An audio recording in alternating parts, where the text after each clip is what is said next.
আমরা এখন 12,500 ফুট উপরে ছিলাম, আর গাজা এখন আমরা পুরো নিচের দিকে যাচ্ছি।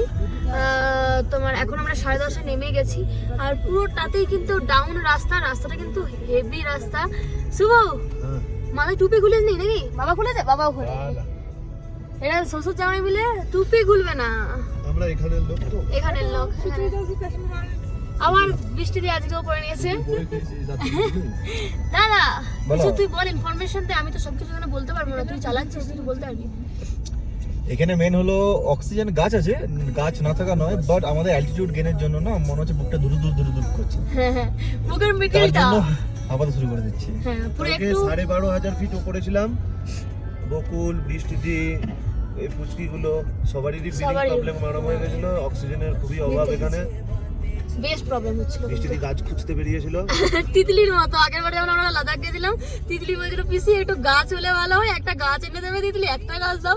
সেরকম আজকে রাত্রিবেলা গাছের পাতা না একটা গাছ হবে। নাকতে যেখানে ছিলাম সেখানে গাছ ছিল, ঘাস ছিল, সব ছিল, গ্রিনারি ছিল। তাতেও প্রবলেম। বাট আমরা এখন যে রাস্তাটা যাচ্ছি কোথাও গাছ নেই, কিছু নেই, একদম হোয়াইট ফায়ার কাজা।